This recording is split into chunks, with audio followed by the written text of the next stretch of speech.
This video is maximum cope, but I hope that I'm right. Yeah, I know what you're thinking. We've already beaten this dead horse for 4 weeks. Isn't it time to stop talking about dehya?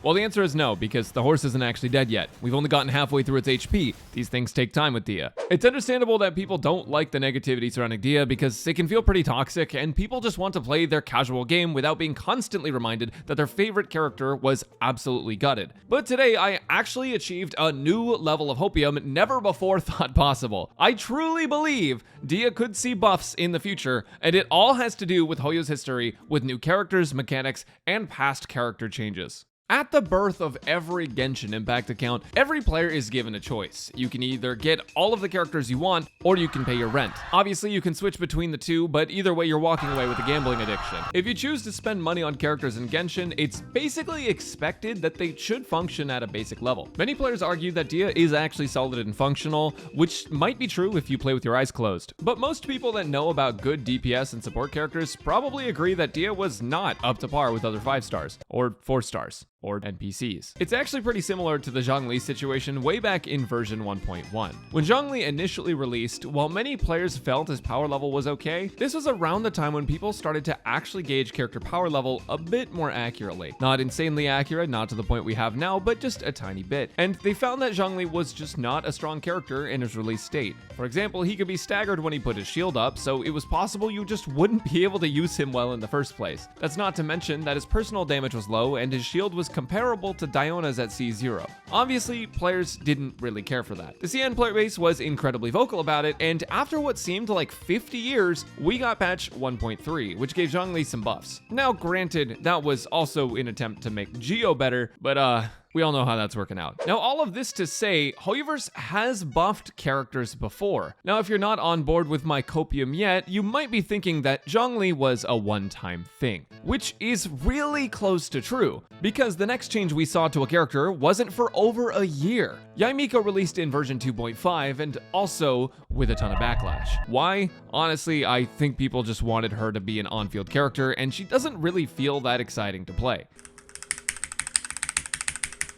Yai's turret targeting was a problem for a lot of players, which makes sense if you consider that that's literally her only job. They actually made an attempt to buff her targeting in the following patch. Granted, you could consider it more of a fix than a buff, but it was a character change post-release that Hoyoverse was open to. The player base didn't really like the new targeting because it nerfed her Constellation 2 and also made her arguably worse after testing, and Hoyo didn't follow through with the changes. But the bottom line is that they did listen to feedback about the character. Now, why am I bringing this all up? Well, recently, there was a Reddit thread that went up featuring a whole bunch of customer support responses from Hoyoverse regarding dehya. Things ranging from questions about her elemental bursts being cancelled on jump, to problems with her signature weapon and constellations misaligning. A few of these CS responses in particular stick out to me. One states explicitly that her auto-targeting is being worked on by the team as of the time of the response. And if the hundreds of responses that players had received were no indication, this response here mentioning zhongli's changes as a reference for time frame shows that the team is actively aware of the issues that dehya faces and specifically mentions that these things take time. Which is entirely true. My theory is that between time off for Chinese New Year and beta testing, it's possible that dehya just didn't have enough time to be fully baked and fleshed out, and it certainly wouldn't be a good idea to instantly change something about the character that could end up making them too powerful. Last minute number adjustments have been done before to other characters, and while I can't mention who specifically without getting struck down for leak-related content, some characters ended up being incredibly strong and meta-defining. I believe this is why Hoyoverse wants to undershoot character power level rather than overshoot, because with Spiral Abyss being the only hard content in the entire game, if players can complete it too easily, there would be no challenge left, so they'd rather new characters be worse than too strong.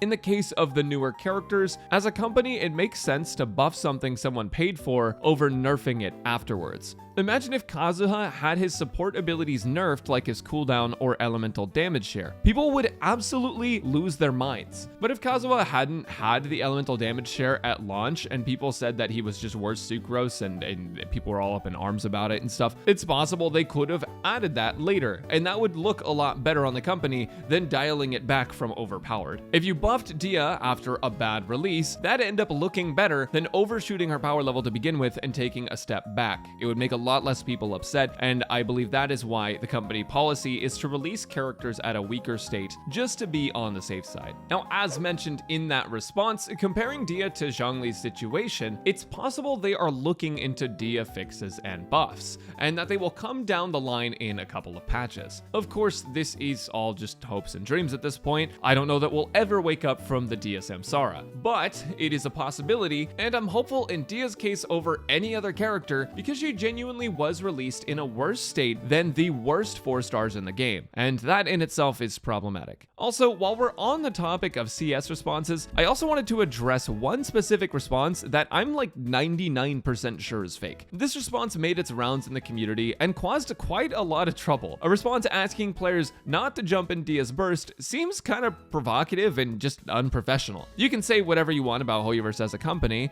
but all of their past CS responses have been incredibly professional looking, minus, some cute little emoji faces, but, you could argue that is more professional maybe in this space. All of Hoyoverse's CS responses are typically friendly looking, professional, and well handled. And as a company, it makes more sense to say something like, we're exploring this issue, or we'll relay your feedback to the team, rather than just telling someone how to play the game, while also having typos where jump should be. If I had to guess, this one is created by someone in the community looking to rile folks up, which it did end up doing. There's a lot of people very upset about it. Now, don't get me wrong, from a computer science and coding standpoint, the design choice to cancel burst in jump almost has to be intentional, but that response in particular looks pretty provocative and unprofessional to me, and honestly, I just think it's fake. That said, all of these CS responses could be fake. It's possible nobody is looking into Dehya fixes and buffs at all. It's possible Dehya will just sink and we'll never have her at an acceptable power level as a support or a damage dealer. But it does look to me, at the very least, like we can expect some fixes to Dehya. Hoyoverse really hates buffing characters, but it's not like they haven't tried in the past. And after seeing those responses from actual employees, or what we assume to be actual employees, I'm hopeful that a couple patches down the line, she'll be in a much better spot. I know I'm gonna get called a Hoyoverse chill for this, but I don't believe the company actively tries to do evil. It wouldn't make sense for them to not want a character to sell well. And while they may have intended for her not to be great, I don't think they intended her to be this bad. That's without mentioning that they could release a character that triggers Hydro application on burst or something to make her able to vaporize more, which is my hypothesis for the Hydro Archon. Or they could just ignore everything, who knows? Anyways, that's my copium for the day. Feel free to join me or go write an angry comment or something. Thanks for watching.